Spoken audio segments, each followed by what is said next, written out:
Hey, everybody. Welcome to The Breakdown. I'm Allison Gill. You might know me as Mueller, She Wrote on social media. We have a massive revelation today from the Epstein files. According to a memo written by a corrections officer at the prison where Jeffrey Epstein was found dead, a corrections officer, not an inmate, and a memo written by a corrections officer says that Bureau of Prisons investigators shredded bales of documents, like tons, bags full of documents, unusually high amounts of documents within days of finding Jeffrey Epstein dead. This is according to an exclusive report by Julie K. Brown and Claire Healy at the Miami Herald. And I'm going to cover this series of events on today's episode of The Breakdown.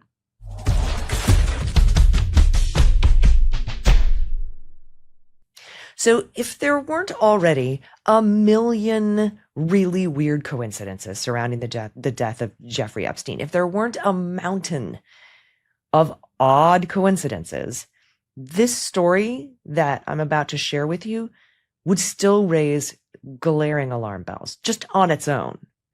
But like when you when you include it in a totality of weird shit that's gone on in the death of Jeffrey Epstein, it's bonkers. I mean, first, the FBI, they didn't show up to the scene for hours after the death. And the crime scene had been obliterated. The body had been moved. The strip that he apparently hung himself with was gone. The hyoid bone was broken. He had petechial hemorrhaging. Those are two signs that you've been strangled more likely than hanged. 2 guards that were there that night were indicted for falsifying their inmate counts to sell check logs. Some very specific cameras weren't working. Very specific cameras. The Department of Justice released some of the video, and said this is unedited, but then they edited it. They cut parts of it out. We still haven't seen. The Wall Street Journal reported that an inmate told the FBI he heard one of the correctional officers talking about covering up Epstein's death. We got to cover this up. That's the same guard, by the way, who falsified the logs, and the same guard who received thousands in Zelle payments, including one for $5,000 in the days leading up to Epstein's death, like 10 days before. And those 2 guards, the Office of the Inspector General didn't interview them until 2 years later, till after Biden was in office. And then the case against them, the charges against them, were quietly dropped. So the Epstein DOJ never even interviewed those guards and did an investigation, I guess. And 2 years later, their memories were like, we don't remember anything. And the charges against them were dropped. So all of that. And now we have this exclusive reporting from the Miami Herald that a corrections officer told the FBI that the Bureau of Prisons employees were shredding bags and bags of documents. And it wasn't just any old Bureau of Prison employees. These were members of what's called an after-action team.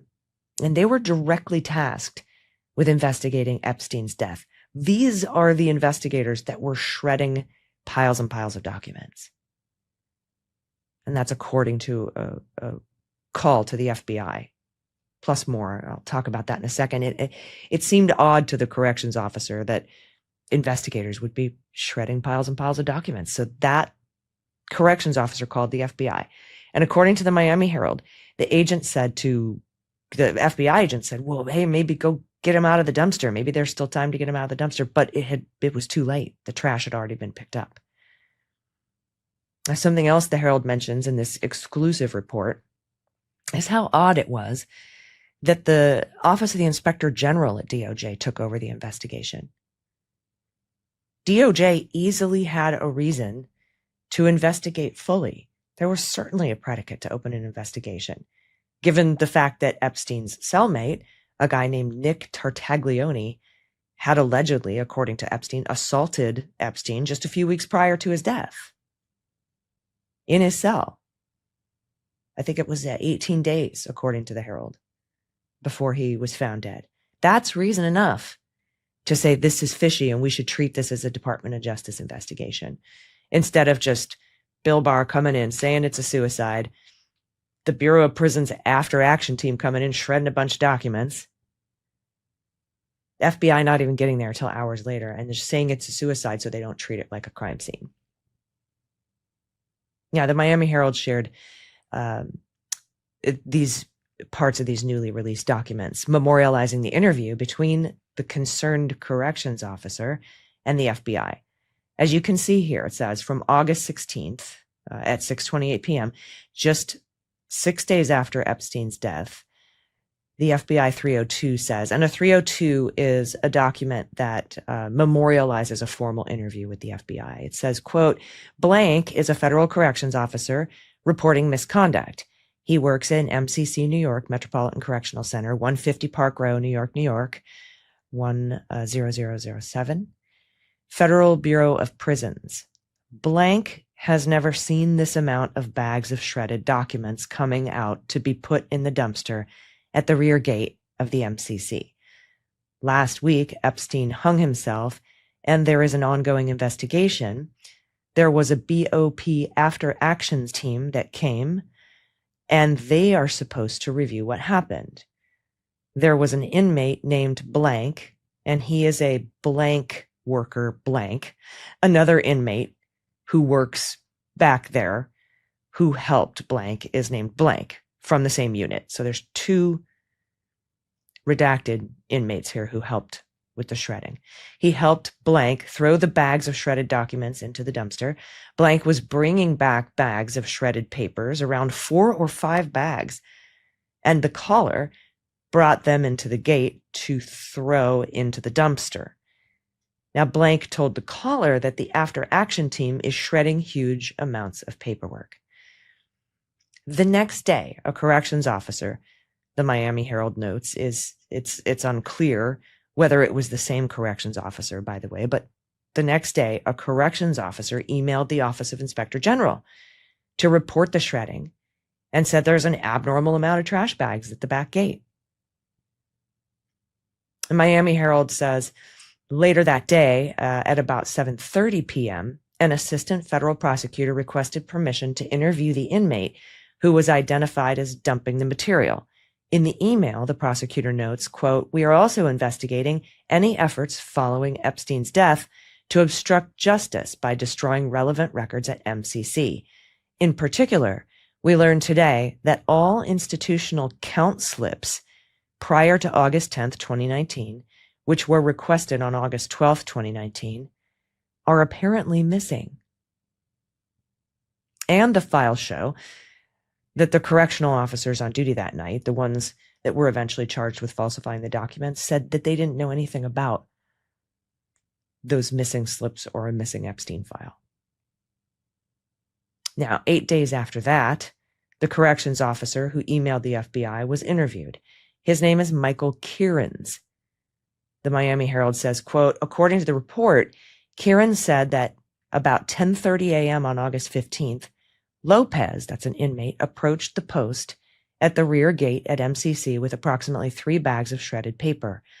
Kierans recalled that Lopez said, they're shredding everything back there. But when the inmate, Stephen Lopez, was interviewed, he shut down. He said he didn't know anything about it.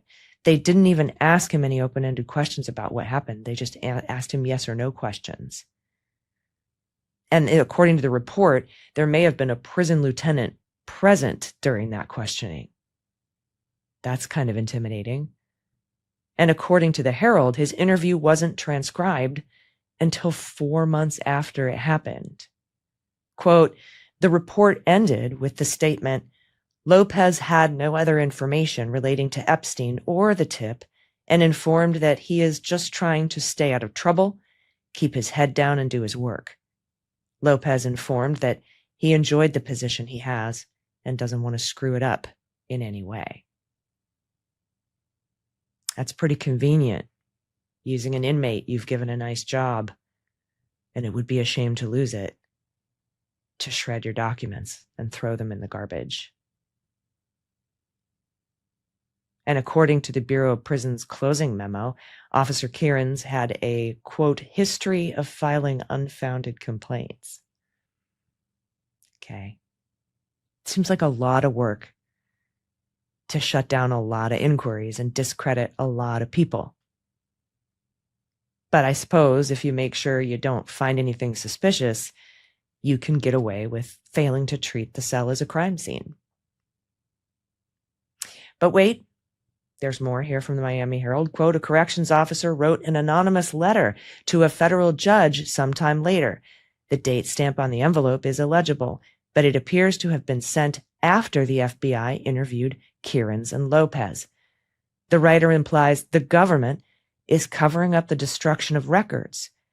I do not feel comfortable reporting this to the OIG because OIG knows about this and may be covering it all up. That's what the writer said. I want to just sort of interject something here. That OIG is Michael Horowitz at the Department of Justice. That's Michael Horowitz. When Trump came in his second term and fired all of the inspectors general, he didn't fire two of them. There were two that he kept on.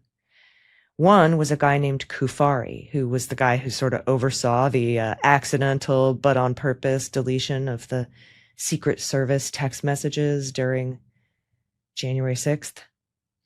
That Kufari guy, he's been investigated several times, but he got to keep his inspector general job when Trump first got into office. And so did Michael Horowitz, the inspector general at the Department of Justice. So something to keep in mind when this corrections officer feels that he doesn't want to report things to the office of the inspector general. So instead, he wrote a letter to a federal judge because he thinks the inspector general is part of the cover-up. That's interesting. And one of two inspectors general that Donald Trump kept. Both could have helped cover up crimes he committed. I don't know. I think that's really interesting. So you can read this entire report from Julie K. Brown and Claire Healy, incredible reporters at the Miami Herald. I've dropped the link in the show notes below to this article. This video will also be up later at MullerSheWrote.com. Thanks for watching. And thanks to the Midas Touch Network for carrying this show. I'm Allison Gill, and I'll see you next week on The Breakdown.